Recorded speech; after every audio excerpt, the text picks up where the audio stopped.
Hello বন্ধুরা, চলে এসেছি সকাল সকাল একটা নতুন ভিডিও নিয়ে। দেখতেই পাচ্ছ আজকে কিন্তু প্রচণ্ড বৃষ্টি পড়ছিল। যে এই কদিন আগে যে বৃষ্টিটা পড়ছিল না, সেই টাইমটাতে আমি কিন্তু বাজারে বেরিয়েছিলাম। আমি দেখতে পেলাম বৃষ্টি পড়ছে, তারপরে আমি কিন্তু চলে গেছি ফুচকা, তার সাথে হচ্ছে যে বেগনি, চপ সব কিছু নিয়ে আসছে। এই চপ আর বেগনিটা এনেছিলাম মার বাবার জন্য, আর একটা এক্সট্রা চপ এনেছিলাম, সেটা হচ্ছে দিদিভাইয়ের জন্য, কারণ ও চপের পোকা।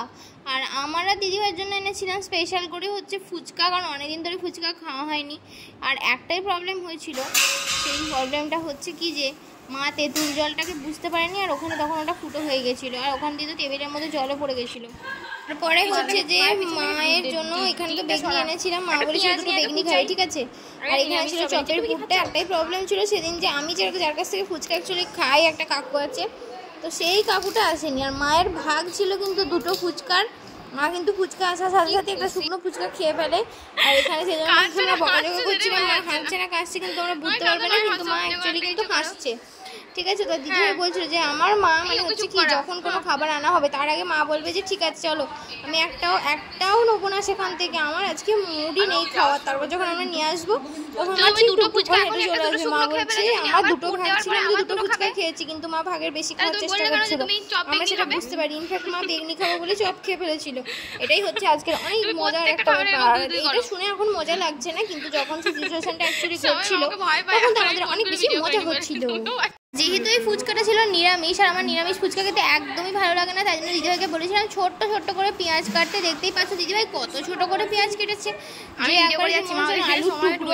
যাই হোক, তো পেঁয়াজ কেটেছে, সেটা কি মাখালাম, একটা পেঁয়াজই দিয়ে হয়েছিল, তাতেই এত হয়ে গেছে। তার মানে আমার মনে হয় কি যে পুরটাতে হয়েছে কম দিয়ে দিয়েছে পুরটা, কারণ ফুচকা শেষ হয়নি কিন্তু পুর শেষ হয়ে গেছিলো। খুবই দুঃখ লাগছিল, জলটাতে একটু পড়ে গেছিলো, কিন্তু ওই পেঁয়াজ দেওয়া ফুচকাটা টেস্টটা যেন একটু আলাদাই হয়। আর এখন তোমার বলতে বলতে জিভের মধ্যে জল চলে আসছে। আর কার কার জিভে জল চলে আসে ফুচকা দেখলে, সেটাও কিন্তু আমাকে অনেক বেশি মানে ভালো করে কমেন্ট করে একটা লিখো, কারণ ফুচকা খেতে তো সবারই মোটামুটি ভালো লাগে। আর আগে তো আমরা সবাই ভাবতাম যে খালি মেয়েরাই ফুচকা খায়, এখন তো দেখি যে ছেলে মেয়ের কোনো ব্যাপার নেই, ঠিক আছে। তো মানে সব একদম সমান সমান হয়ে গেছে। ছেলেরাও দেখি এখন অনেক বেশি ফুচকা খায়। দেখতে পাচ্ছ এখন আমি ফুচকা খাচ্ছি, আর অনেক দিন মানে 4-5 দিন পরে মা আমাকে ফুচকাটা খেতে দিয়েছি, তাই জন্য আমার অনেক বেশি শান্তি লাগছিল। আর পরের দিন সকালে আমি ঘুম থেকে উঠে দেখি এই ডিম ভরা ইলিশ মাছটা কিন্তু বাবা নিয়ে এসেছে। আর এই ইলিশ মাছটা কিন্তু খেতে অতটাও টেস্টি ছিল না, কেন জানি না, কিন্তু আমার ভালো লাগেনি। আর এমনি পার্সোনালি আমি ইলিশ মাছ খেতে একদমই পছন্দ করি না, কিন্তু আমার বাড়ির লোকজন সবাই ইলিশ মাছ খেতে অনেক ভালোবাসে। আমি স্পেশালি পমফ্রেট, চিংড়ি এগুলো খেতেই ভালোবাসি।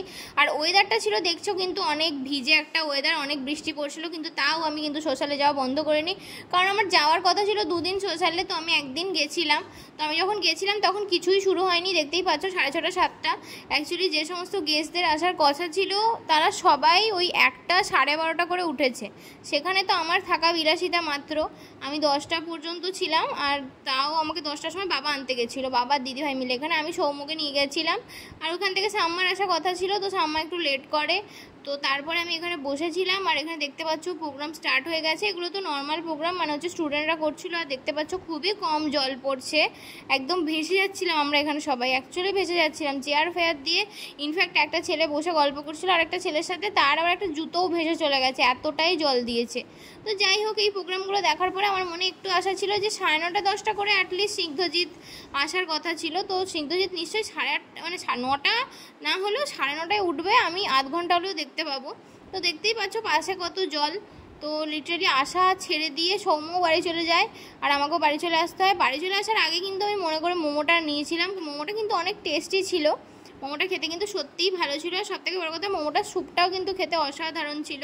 আর গরম গরম স্যুপ, আর এই বৃষ্টির ওয়েদার তো দারুণ লাগছিল। আর একটা বড় ব্যাপার হচ্ছে, আমি মোমোটা যখন হাতে করে 2 হাতে করে নিয়ে যাচ্ছিলাম, তখন আবার দুটো ছেলে বলছে একটা মোমো তুলে নেবো। আমার খুব কষ্ট হচ্ছিলো, আমি ভাবছিলাম আমরা তো সত্যিই তুলে নেবে, কিন্তু ওরা মজা করেছে। আর তারপরে কিন্তু বাড়ি ফেরার সময় দিদিভাই আর বাবা মিলে কিন্তু আমাকে নিতে চলে আসে, পুরো কাটায় 10টার সময়। তো আমি কিছুই দেখতে পাই না, আমি বাড়ি চলে আসি। এত সাজগোজ করা সবই আমার বৃথা যায়। অন্য সময় আমি 1 পিস পরি, আর সোশ্যালের দিনে আমি পরে গেছি সালোয়ার। তো যাই হোক, কী করবো, নতুন জামা ছিল না, এটাই ছিল। আর তারপরের দিন বিকালবেলা আমি অনেক দিন পর একটু দুধ চা খেয়ে নিই। আসলে ঠাকুরের জন্য আমি রচা বানাতে গিয়েই ওখানে একটু দুধের গুঁড়ো দেখতে পাই, সেটাই আমি রচার মধ্যে মিশিয়ে দিই আর তারপরেই হয়ে যায় দুধ চা। আর দুধ চার তো আমি পোকা, কিন্তু এখন আর সেরকমভাবে দুধ চা খাওয়াই হয় না। আর তারপরে আমার হঠাৎ শখ ওঠে যে একটু কাজল পরার, তো তাই জন্য আমি একটু ঝপাঝপ গিয়ে গোটা চোখ জুড়ে কাজল পরে নিই যাতে আমাকে দেখতে ভালো লাগে। কিন্তু অ্যাকচুয়ালি আমার দেখতে ভালো লাগছিল না, আমাকে ডাকাত দলের সর্দার লাগছিল। কিন্তু কি করব, আমি তাও একটুখানি পরে নিয়েছিলাম। আমি আইকনিকের অ্যাড দিচ্ছিলাম, এবার আমাকে নেক্সটে আমাকেই নিয়ে যাবে। আর তারপরে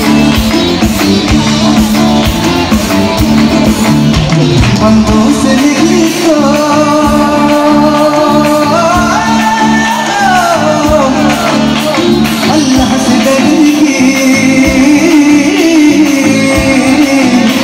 बंदों से नहीं तो अल्लाह से डरेगी, वादा भी कभी निभाना भैया। अफगान चलेगी माशों के पड़ेगी, कायल है तेरा दीवाना भैया भैया।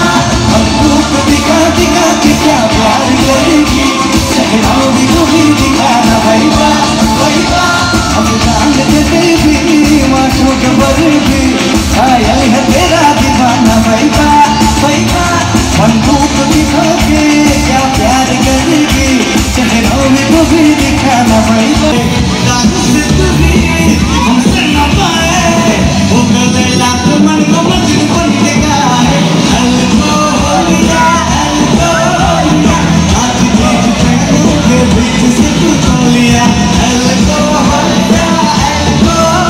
তো সেই প্রোগ্রামের ভিডিওগুলো আমি অ্যাড করে দিলাম। আর তারপরের দিনও কিন্তু বাবা বর্ধমান গেছিলো, বাবা মোমো নিয়ে এসেছিলো। যদিও আমার সেকেন্ড দিনে কিন্তু পেট খারাপ হয়েছিল, অনেক কষ্ট হচ্ছিলো। ওই যে মোমোর প্রশংসা করেছিলাম সেই মোমো খেয়েই কিন্তু আমার পেট খারাপ হয়েছিল। আর তারপরেও বাবা মোমোই আনে, আর কি করব, ভুলে গেছিলাম। আর দিদিভাইকে স্যুপ ঢালতে দেওয়া হয়েছিল, তাই জন্য দিদিভাই স্যুপটা একটু ফেলে ফেলেছিল। তারপর একটা অন্য বাটিতে আমরা সেটাকে ট্রান্সফার করে দিই। আর আজকেও কিন্তু এই 18টা মোমো আমি গুনতে বসেছিলাম, কারণ এই কারণেই গুনছিলাম যে আমরা তিনজনে মিলে সমান সমান করে খাবো, মানে কেউ বেশি খেতে পারবে না, কেউ কমও খেতে পারবে না। কিন্তু অ্যাকচুয়ালি মোমোর পিসগুলো অনেক বড় ছিল। আর ভিডিও ভালো লেগে থাকলে অবশ্যই লাইক শেয়ার সাবস্ক্রাইব করতে ভুলো না।